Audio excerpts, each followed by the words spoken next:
ආයිබෝවන් කියලා පිළිගන්නවා අස්ක්‍රීන් YouTube channel එකට.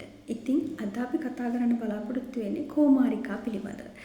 කෝමාරිකා ගත්තයින් පස්සේ කෝමාරිකා ඕනෑම ගෙදරක කෝමාරිකා පැලයක් අද වෙනකොට දකින්න පුළුවන්. ඒ වුණාට අපි හැමෝටම තියෙන ප්‍රශ්නයක් තමයි කෝමාරිකා පැලයක් තිබ්බට ඒක වර්ධනය වෙන්නේ නැහැ.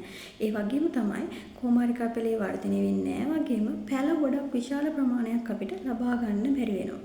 ඉතින් මෙන්න මේ ගැටලුව සම්බන්ධයෙන් තමයි අද අපි කතා කරන්න බලාපොරොත්තු වෙන්නේ මේ වීඩියෝ එකේ. මේ කරුණ විදිහට අපි බලමු වර්ධනය වෙන්නේ නැති පැලයක් කොහොමද අපි වර්ධනය වෙන පැලයක් විදිහට හදාගන්නේ කියලා. ඒකෙදි අපිට කෝමාරිකා වලට සාමාන්‍යයෙන් අවුව කියන දේ ඉතාමත් වැදගත්. කෝමාරිකා කියන ශාකය අවුව ප්‍රිය කරන ශාකයක්. ඒක නිසා අපි සාමාන්‍යයෙන් පැලේ ඉඳලා වැඩි හොඳට අපි මුල් කාලේදී එවනෙත් තියලා ගියේ තියෙනවා කියමුකෝ අපි අවුව නැති සෙවන තියෙන ස්ථානයක මේ කෝමාරිකා පැලේ තියලා ඉවර වෙලා ඊට පස්සේ අපි කවුරු හරි කියනවා මේකට අවුව ඕනේ කියලා. ඊට පස්සේ අපි අවුව තියෙන තැනකින් මේ කෝමාරිකා පැලේ තියෙනවා. හැබැයි අර අවුවේ තියලා නැතුව හිවෙනේ තිබ්බ කෝමාරිකා පැලේ අවුවට එකපාරම හුරු කරන්න ගියායින් පස්සේ වෙන්නේ කෝමාරිකා පැලේ කහ පාට වෙනවා. ඒ වගේම තමයි ටැම්බිච් ස්වභාවයක් දකින්න පුළුවන් වෙනවා මේ කෝමාරිකා පැලේ. ඉතින් ඒක නිසා ඉස්සෙල්ලාම අපි කරන්න ඕනේ අවුවට හුරු කරන්න ඕනේ. අවුවට හුරු කරනකොට අපි සාමාන්‍යයෙන් හිවෙනේ තිබ්බ කෝමාරිකා පැලයක් නම් ඒ පැලේ සාමාන්‍යයෙන් දවසකට මුල්ම කාලේදී අවුවට තියන්න ඕන පැය දෙකක් වගේ. ඊට පස්සේ ටිකින් ටික ඒ තියෙන වේලාව වැඩි කරන්න ඕනේ. ඉන්නේ මේ විදිහට තමයි අවුවට මේ කෝමාරිකා පැලයක් හුරු කරන්නේ.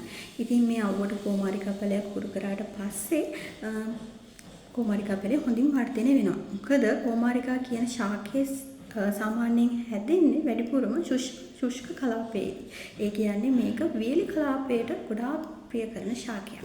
ඊළඟට ප්‍රධාන වෙන කරුණ තමයි අපි යොදාගන්න මාධ්‍ය. අපි යොදාගන්න පස් මාධ්‍ය තමයි ඊළඟට මේ කෝමාරිකා ශාකය වර්ධනය නොවෙන්න හේතුවක් වෙන්නේ. අපි සාමාන්‍යයෙන් පසක සාමාන්‍යයෙන් අපි තියෙන සාමාන්‍ය පසක අපි මේ කෝමාරිකා පැලයක් ඉඳුවොත් එහෙම මේ කෝමාරිකා පැලේ වර්ධනය වෙන්නේ නැහැ.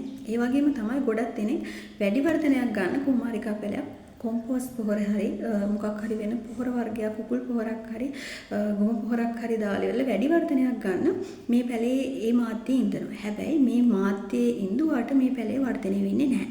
මේ සඳහා සුසුම් මාධ්‍ය තමයි සාමාන්‍යයෙන් අපි කෝමාරිකා පැලයක් ඉඳනකොට මතු පිටපස් එකකට වැලි භාගයක් ඒ වගේම කොම්පෝස්ට් අටෙන් එකක් විදිහට තමයි අපි මාධ්‍ය විදිහට මේ වගාවේදී යොදාගන්නේ. නැතුව අපි විශාල වශයෙන් කොම්පෝස්ට්ත් වැලිවත් මාධ්‍යයක් විදිහට යොදාගන්න. පස්සේදී දැන් මේ පැලේ අපි දන්නවනේ මේක ශුෂ්ක කලාපයට ප්‍රිය කරන ශාකයක් කියලා. ඉතින් ඒ වගේම තමයි මේකෙදි අපි යොදාගන්න භාජනය. මේ කෝමාරිකා පැලේ ඉඳන් අපි යොදා ගන්න ඕනේ විශාල භාජනයක්. මොකද මේ කෝමාරිකා පැලේ ඉඳනකොට අපි සාමාන්‍යයෙන් යොදා ගන්න භාජනයේ උස අඟල් 10ක් පළල අඟල් 10ක් විදිහට තමයි අපි යොදා ගන්න භාජනය යොදාගන්නේ. මොකද අපි යොදා ගන්න භාජනයේ විශාල වෙන විදිහට තමයි මේ පැලේ වර්ධනය වෙන්නේ. ඉතින් හොඳ පැලයක් වර්ධනය කරගන්න නම් අනිවාර්යයෙන්ම සාමාන්‍යයෙන් අර කිව්ව විදිහට උස අඟල් 10ක් පළල අඟල් 10ක් වෙන භාජනයක් යොදා ගන්න ඕනේ. ඊට අපි පෝච්චියක් පාවිච්චි කරලා අපි වගාව කරොත් එහෙම අපිට විශාල පැල බලා ගන්න පුළුවන්. අපිට ලබා ගන්න පුළුවන්. හොඳ අස්වැන්නක් අපිට ලබා ගන්න පුළුවන්. අපි ඊළඟට බලමු. අපිට ඊළඟට තියෙන ප්‍රශ්නයක් තමයි අපි කොච්චර පැල ඉඳුවත් අපිට විශාල පැල ප්‍රමාණයක් ගන්න බෑ. කොච්චර අපි පෝච්චියක පැල ඉඳුවත් එක පැලයයි තියෙන්නේ. නැත්නම් පැල දෙකයි පුරම තියෙන්නේ. ඉතින් අපිට ඊළඟට තියෙන ගැටලුව තමයි කොහොමද කෝමාරිකා පැල විශාල ප්‍රමාණයක් පඳුරු දාගන්නේ? පඳුරු ප්‍රමාණයක් වැඩි කරගන්නේ. අපි බලමු ඊළඟට කොහොමද මේ විශාල ප්‍රමාණයක් කෝමාරිකා පඳුරු ලබා ගන්න කියලා. මේකෙදී අපි ගන්නේ කුඩා මල් පෝච්චියක්. මොකද කෝමාරිකා පැලයක් විශාල කෝමාරිකා පැලයක් අරගෙන කුඩා මල් පෝච්චියක ඉන්නුවෙන් පස්සේ මේ පැලේ ඉක්මනින්ම තවත් පැල දානවා. ඉතින් ඒක නිසා අපි කරන්න ඕනේ අපි කුඩා මල් පෝච්චියක් හරි කුඩා භාජනයක් හරි අරගෙන තමයි මේ පැල විශාල ප්‍රමාණයක් ලබා ගන්න මේ කෝමාරිකා පැල ඉඳන්නේ. මේකෙදී සාමාන්‍යයෙන් අපි යොදා ගන්න කුඩා භාජනයක් ගන්නවා. අපි ඒ කුඩා භාජනය අරගෙන ඊට පස්සේ ඒකට විශාල ලොකුවට හැදුණු හොඳ නිරෝගී කෝමාරිකා පඳුරකින් එක පැලයක් අරගෙන අපි මේ පෝච්චියේ ඉඳනවා. ඉඳලා ඉවරනාට පස්සේ මේකේ ප්‍රමාණයත් එක්ක මේ කෝමාරිකා පැලේ ඉක්මනටම පැල විශාල ප්‍රමාණයක් නිෂ්පාදනය කරනවා. ඉතින් අපිට ඒ විදිහට පුළුවන් අපිට අවශ්‍ය පැල විශාල ප්‍රමාණයක් ලබා ගන්න. ඒ වගේම තමයි දැන් අපි පැල ගෙනල්ලා ඉඳනවානේ. එතකොට මේ පැල ගෙනල්ලා ඉඳනකොට අපි සැලකිලිමත් වෙන්න ඕන කරුණු කීපයක්ම තියෙනවා. මේකෙදී දැන් සාමාන්‍යයෙන් අපි පැලයක් ගෙනලා පොට් එක්ක නැති පැලයක් අපි සාමාන්‍යයෙන් නෝමල් පීරියඩ් එක තියෙන පැලයක් ගෙනලා අපි ඉඳනවා කියලා කියමුකෝ. එහෙම ඉඳනකොට අපි සාමාන්‍යයෙන් මේ පැලේ ගෙන්නපු දවසේම ඉඳන්නේ නැහැ.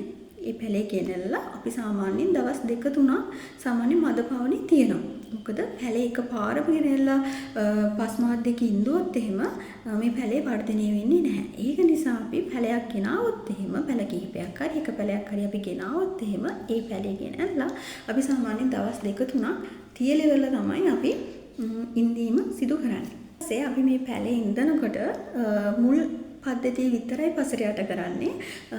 කොයිම වෙලාවවත් අර තියෙන පිටි පසට යට කරන්නේ නැහැ. එහෙම වුණොත් වෙන්නේ අර පිටිවල පස් මේ වුණායින් පස්සේ පිත්ත කුණු වෙන්න තියෙන අවදානම වැඩි වෙනවා. ඒක නිසා අපි පැලේ ඉඳනකොට අනිවාර්යයෙන්ම මුල් විතරක් පසට යට කිරීම සිදු කරන්න ඕන. ඊට පස්සේ මේ පැලේ ඉඳලා ඉවර වෙලා අපි ජල සම්පාදනය කරන්න ඕනේ. ඉතින් මේ ජල සම්පාදනය කරනකොට මුල් කාලේදී සාමාන්‍යයෙන් පැලේට දවසට උදේ හවස දෙකේම ජල සම්පාදනය කරන්න වෙනවා. හැබැයි ඊට පස්සේ ටිකක් කල් යනකොට අපිට පුළුවන් මේක දවසකට එකපාරක් විතරක් වතුර දාන්න. ඊට පස්සේ දවස් දෙකකට සැරයක් ජල යොදන්න. ඒ වගේ අපිට මේ පැලේ ක්‍රමානුකූලව උරු කරන්න පුළුවන් ජල සම්පාදනයට.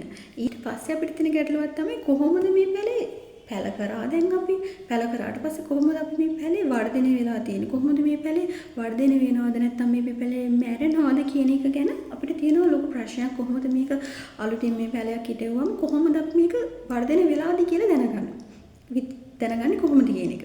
ඉතින් අපිට ඒකදී අපිට දැනගන්න පුළුවන් සාමාන්‍යයෙන් මහතට මේ පැලේ හැදිලා තියෙනවා නම් ඒ වගේම සාමාන්‍යයෙන් අපි නියමානුකාරයෙන් ජල සම්පාදනය කරලා නියමිත කටයුතු කරායින් පස්සේ ටික කාලයක් යනකොට පැලේ මහත් වෙලා සාමාන්‍ය ඉහළ අතට පැලේ හොඳින් වර්ධනය වෙනවා නම් ඒ කියන්නේ තියෙන පිටි උඩු අතට හොඳින් ඉහළට ගමන් කරනවා නම් සාමාන්‍යයෙන් අපි හිතුවට වඩා තියෙන පිත්ත විශාලත්වයෙන් වැඩි නම් අනිවාර්යයෙන්ම මේ පැලේ හොඳින් වර්ධනය වෙලා තියෙන පැලයක් කියලා අපිට දැනගන්න පුළුවන්. හිතනවා මේ වීඩියෝ එකෙන් ඕගොල්ලන්ට කෝමාරිකා පැලයක් කොහොමද නිවැරදි ආකාරයෙන් සිටවා ගන්න, ඒ වගේම නඩත්තු කරන්නේ කොහොමද කියලා දැනුමක් ලැබෙන්නේ නැති කියලා. ඉතින් මේ පිළිබඳව අපිට තවදුරටත් අපිට පුළුවන් වීඩියෝ එකකින් ඕගොල්ලන්ට මේ පැලේ ඉඳන්නේ කොහොමද කියලා පෙන්වන්න. ඉතින් ඒ වීඩියෝ එකත් රැඳෙන්න කියලා ඉල්ලනවා. ඒ වගේම තමයි තවත් වැඩි විස්තර දැනගන්න ඕන නම් අපේ YouTube channel එකත් එක්ක මෙයාකට තමයි අපේ කෝමාරිකා වගාවට අවශ්‍ය බදුන් මිශ්‍රණය සාදාගන්නේ. ඒකෙදී අපිට මුලින්ම මතු පිටපස් වැලි කොම්පෝස්ට් පොහොර, මේකෙදී මතු පිටපස් එකට වැලි භාගයක් සහ කොම්පෝස්ට් පොහොර 8න් එකක් ලෙස අරගෙන හොඳින් මිශ්‍ර කරගන්නවා. ඊට පස්සේ අපි යොදා ගන්නා පඳුන හෝ පොලිතින් උරේ මේ මිශ්‍රණය පුරවා ගන්නවා. ඉන්පසුව අපේ කෝමාරිකා පැලය